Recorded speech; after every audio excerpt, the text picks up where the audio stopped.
Did Mark Hamill just throw shade at Rian Johnson and The Last Jedi? You can be the judge of that. I am totally okay with people having whatever their interpretation is. You can be a free thinker, and you can look at this in whatever way you want. In my opinion, he absolutely threw shade at Rian Johnson, as he has done many, many times after the nonsensical portrayal of Jake Skywalker in The Last Jedi. Now, we all know that Luke made his return at the end of The Mandalorian Season 2, and it broke the internet. It made everybody lose their minds because so many people wanted that version of Luke. And once they got it, everyone, generally speaking, was in love with that moment. It was an awesome moment, and it was something that Star Wars fans have been wanting for a long time, and we finally got it. And it was directed by Peyton Reed. So Peyton Reed sends this tweet out, and it says, "Dear Hamill himself, when I was a kid, this photo hung on my bedroom wall. Star Wars, and Luke Skywalker in particular, meant a great deal to me. Some things never change. It was an honor and a dream come true to work with you on The Mandalorian. Thank you. May the Force be with you." And that is awesome, and I think Peyton Reed speaks for a lot of people that had a similar view of Star Wars and Luke Skywalker. Unfortunately, one of those people is not Rian Johnson. Rian Johnson wanted to just troll Star Wars and disrespect it, and he did a great job of that. Congratulations on that being your legacy, Rian Johnson.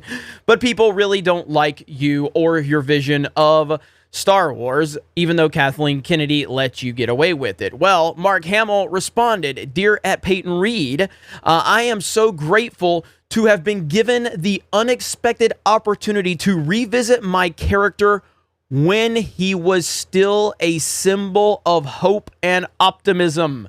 Your assured direction and kindness was a crucial element in the experience and means more to me than I can say. Thank you." Boom. In my opinion, that is absolute shade towards Rian Johnson, especially after everything we heard from Luke Skywalker and how frustrated he was with what Rian Johnson was trying to do with this character. I think this was a moment that really Mark Hamill really appreciated. Now, for the record, I'm pretty much checked out with Mark Hamill. I think Mark Hamill has a severe case of TDS, and he hates anyone that disagrees with him politically, but I am leaving that argument for another time, and we're specifically keeping this in the world of Star Wars because that's what we need to do. So regardless of his political opinions and the things I've said about him over on my personal channel, we're going to leave that out of this. We're going to focus specifically on what happened within Star Wars. And Mark Hamill and Luke Skywalker were completely disrespected by Rian Johnson and Kathleen Kennedy and J.J. Abrams in the sequel trilogy. Absolutely disrespected. The only person that seemed to have any understanding or care or love or passion for these characters is Colin Trevorrow, and he ended up getting fired because the worst thing you can do to Kathleen Kennedy is to care about Star Wars. That was a really bad thing for her sequel trilogy vision. George Lucas handed her a sequel trilogy outline. She threw it away. They moved into this direction with all of these badly written, developed characters, and they completely wanted to push the original trilogy characters to the back. And fans rejected that, generally speaking. Are there people out there that like The Last Jedi? Yes. Does my approval of you liking the movie matter? No. If you like The Last Jedi, you don't need Jeremy from Geeks and Gamers to approve your opinion. Me thinking it's a bad movie, thinking it's an objectively terrible movie and that it destroyed Star Wars, that should have no impact on your opinion. If you love the movie, congratulations.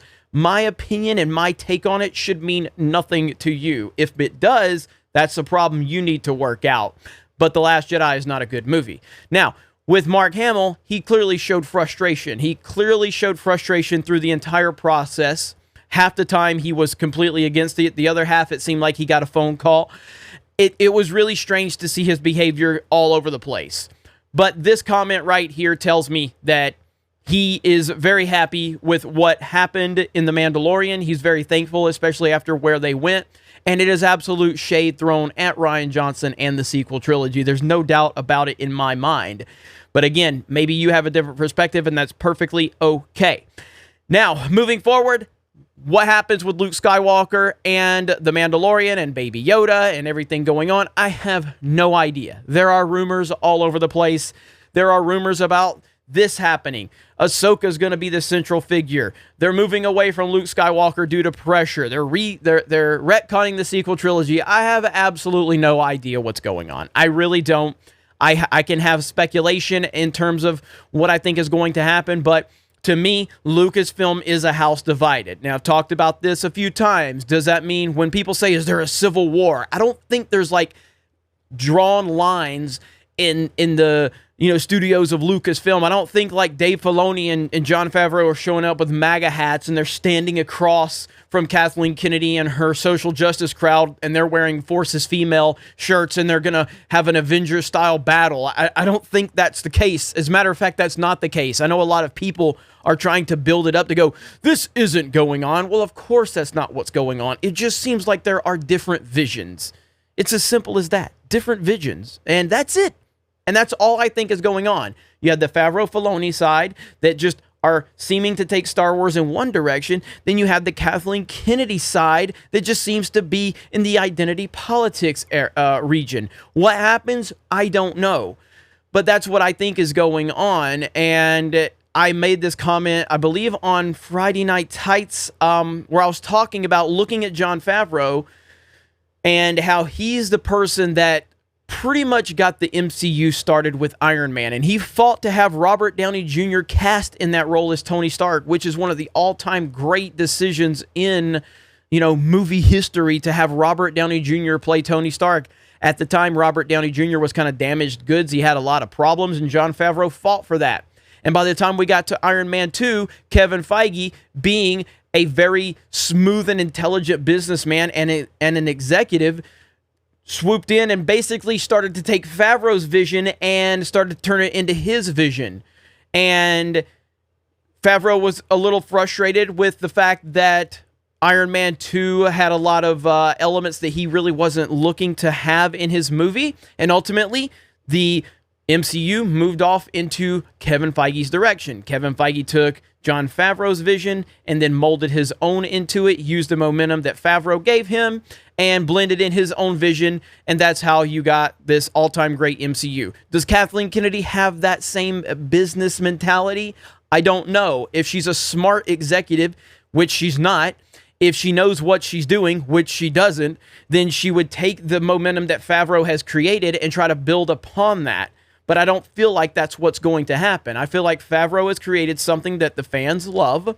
I feel like Kathleen Kennedy has her own identity politics vision, and I feel like that those two visions will probably continue to go in different directions, and we'll see what happens. But that's just my opinion. That's my speculation on what's going on. Truly, I don't know. I do have a few contacts within Lucasfilm, and I've been hearing for a long time that there was a divide within Lucasfilm, meaning there was one half that was really tied to George's vision, and there was the other half that was really all adamant about Kathleen Kennedy's vision. That's not too far fetched, considering what we've actually seen. But time will tell how this all plays out. But I do think Mark Hamill was throwing shade at Rian Johnson. You guys let me know your thoughts in the comments below. Also, if you have not yet, please go over to geeksandgamers.com and you can sign up for a premium membership for $10 a month. You can also go over to our forums, very active forums. Now, when you go to the site, if you go to forums, there's a little drop-down box, and this is the same on mobile. Most recent topics, and that just, you click on that, and that's going to give you all of the most recent topics that have been posted in the forums. There you go right there. And these are all of the most recent topics that have been posted in the forums. And, they're pretty active. This is 29 minutes ago, 49 minutes ago, 52, 50, an hour. There's Tugs, there's Ryan.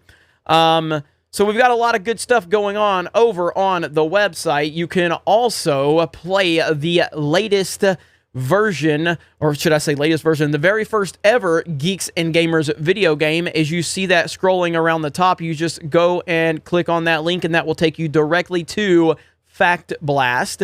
And that is a video game that was developed by a fan of this channel. It took them 2 years, and it is absolutely awesome. I am humbled by that. The support that we have right now is incredible, and I thank all of you for the support. So please go over to geeksandgamers.com, check us out over there, jump into those forums, and I'm also over on Minds at D-Day Cobra. Don't know how long this one's going to be up, but go follow me over there at D-Day Cobra. Let me know your thoughts in the comments below. Have a great day. Thank you very much for checking out this video, and we will talk to you later.